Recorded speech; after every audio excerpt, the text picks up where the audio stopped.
So on the bench we have the Antinsky 3D photopolymer resin heated mixer. Two problems we face with resin printing. Number one, is the resin mixed correctly? And number two, is it the right temperature? Or perhaps we should just say, is it not cold, or is it warm enough to print properly with? So this product here aims to solve both of those problems, or at least address both of those problems. Let's have a look. I also need to say that Antinsky did send me this unit to review, and I do get to keep it, and I'm very grateful for that. If you're interested in making a purchase or finding out more about this heater and mixer, then I'll leave some information in the description below, and you can check that out. A quick unboxing will reveal that there's really not much to unbox. It's really just, it's another box. And inside here, we have a power supply and an instruction book. Okay, pretty simple.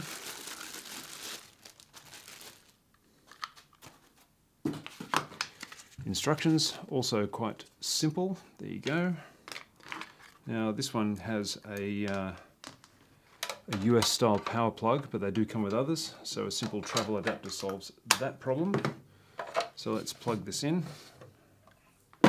and see what happens. Okay. And the machine lights up, and we're pretty much ready to go. Oh, hang on, the all-important sticker peel. Nice. So very simple to operate, only 3 buttons. We've got the slow setting, the faster setting, and of course the power button. Let's turn it on, see what happens. Okay, so we've got power, and now I can press the slow button, and it starts turning. It's pretty simple, there's not much to it. I can also go over to the faster setting, and now it will spin faster. Again, not really much to think about there. So when you press the button once, it just mixes. When you press the button twice, it will mix up to 40 degrees Celsius. And you press the button a third time and will start to mix up to 50 degrees Celsius.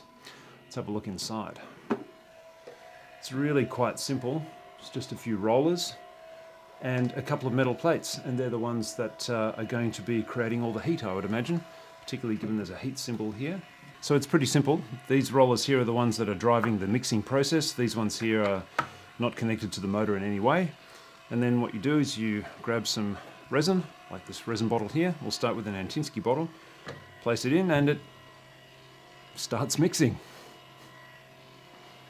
Yeah. So why is this better? Well, according to Antinsky, there's a couple of benefits. Number one, if you shake resin, which you're supposed to do, it says on virtually every resin bottle that I've ever seen is that you're supposed to shake it well, you're going to introduce bubbles into the resin, and I have noticed that when I've poured it into the vat. The other thing is, how consistent is my shaking? Now, we really might be splitting hairs here, but you'd have to say that that looks much more consistent than this. I don't know, that's up to you. But I think one of the... Okay, after 2 minutes it turns around and goes in the other direction. I think one of the bigger advantages of this method here is that it's just consistent, and I don't have to be shaking the bottle around, which means I can be doing something else while this is mixing for 10 or 15 minutes. Antinsky also claims that this particular product has wide compatibility with other branded resins. This is an Antinsky resin and uses a fairly familiar looking bottle. Let's try some other resins. Nova 3D. That works. Tech. These bottles are a slightly different shape, although still round.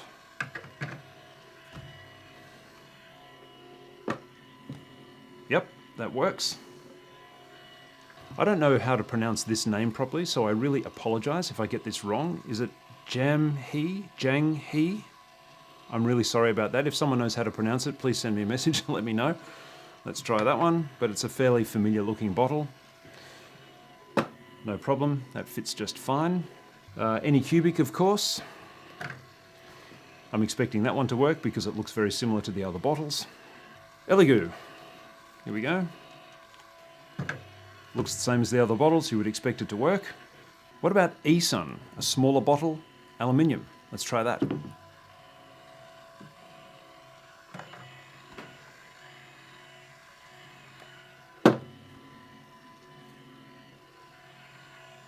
Yep, no problem at all. What about this one though? Amerilabs. This is a square bottle. I don't think this is... No, that's not working. So, sorry, Amerilabs, not this time.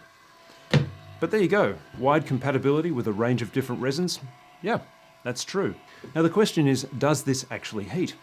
Well, I've got it on setting number 3 right now, which means that it should be heating up towards 50 degrees Celsius. And it's been running for about 3 or 4 minutes, I think. So let's get out the thermal camera and see whether we can detect just how hot it's getting. Here we go, I've got my thermal camera. Okay, so if I put the center marker of the thermal camera on the steel plates down there, you can see that the temperature is, yeah, just a shade under 50 degrees. A little bit hotter over here. Okay, up to 60 degrees there on the edge. And directly underneath the resin bottle, 47, 46. Okay, so the camera doesn't have X-ray vision, so I can't tell what the temperature is inside the bottle. Okay, so we're getting a maximum temperature here of 59 degrees, 61 degrees. So I would imagine that if you were to close that lid and then just let that sit in there for 10 minutes or so, you're going to get a very nicely preheated resin. Now you don't have to use it for heating all the time. If you just have it on setting number 1 with one arrow showing, the heater doesn't turn on and it just gently mixes your resin. Okay, so Antinsky has a couple of use case suggestions for this particular product. Number 1, obviously to mix and preheat. Number 2, you can mix resins that have been sitting on the shelf for a long time. In fact, this eSun bottle, which I pulled out for this demonstration, has been standing on my shelf for at least a year. Now, of course, manufacturers will suggest that you invert the bottle so that the pigment that has settled on the bottom, if there is any, can start to move through the bottle and then re-invert it and then back and forth. Sure, I would agree with that. And once you've done that, you could then put it into the mixer to continue the mixing process without having to shake it and introduce air bubbles. So I think that's a valid use case. Another thing they say is if you're experiencing chromatic aberrations, if you've got colors which aren't coming out right, then mixing can help to solve that problem. Viscous resins. This resin here, okay, that bottle's nice and warm now. This resin here is the Antinsky engineering resin, and this stuff is really viscous. I mean, it's very heavy when you pour it out, and they suggest that heating the resin can reduce some of that working viscosity so that it's easier to print with, and that's certainly been consistent with my experience. Another case is mixing resins for color. So I just showed you the Amerilabs bottle, which doesn't work in here. However, if you were to take 2 colors and mix them together. So Amerilabs comes in the primary colors and is very good for mixing. In fact, I used this yellow and this blue to get exactly the green that I was after to match the color on a power tool that I make this particular product for. You can then take the mixed product and use here we go, this Elegoo bottle here is one that I've recycled. I emptied it out, used up all the resin, and then I poured these 2 into here, and then you've got to use the old shaking technique. Or you can just simply place that in there, close the lid, turn it on, press the button, and now I've got 2 colors gently mixing together. Now I could leave that there for however long I think is necessary. Yeah, well, that depends on what you're doing, I suppose. But I think that's a really valid use case and something that would be quite handy. So, the things that I like about this very simple product. I think probably the best thing is that it's consistent. Like, I know that I can use a consistent mixing process for mixing the resins. The other thing that I really like is being able to preheat. Now, I know a lot of printers are coming out with heaters in them, and I also use the Anycubic chamber heater, which is also very effective, but that heats the entire space within the printer, and people have varied opinions on how effective that is. But at least I know that I can pour warmed resin into the vat. Now, these 2 printers behind me, the Anycubic Mono X, which is an older printer these days, and the 6KS next to it, they don't have heaters. Neither does the D2 just behind me. But the M7 over there actually gets quite warm during the printing process, even though it's got a couple of very big fans in there. The whole printer does actually get quite warm, and I've noticed that on cooler days, unlike today, the temperature inside the enclosure will actually warm up to 25 to 30 degrees, even when it's quite cool outside. And I know that because I've been testing that with this little thermometer. So pouring preheated resin into a printer that gets warm might be a good way to get around that issue of not having a heater in your printer. Okay, I guess that's open to some discussion there.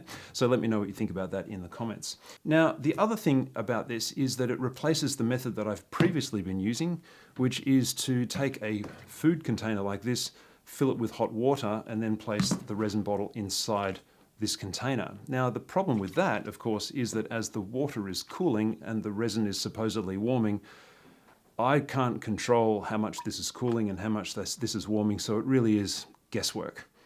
Yeah, it's not a great method, and even though it's worked, I prefer this. So that's why I like this product. So there you have it, the Antinsky 3D photopolymer resin heated mixer. It's a really simple little device which I think would be a useful addition to anyone's 3D printing setup. I've certainly enjoyed using it over the last little while, and yeah, I think you would too. Let me know what you think about that in the comments. If you found this helpful, then hit the like button, leave a comment, and consider subscribing. And we'll see you in the next one.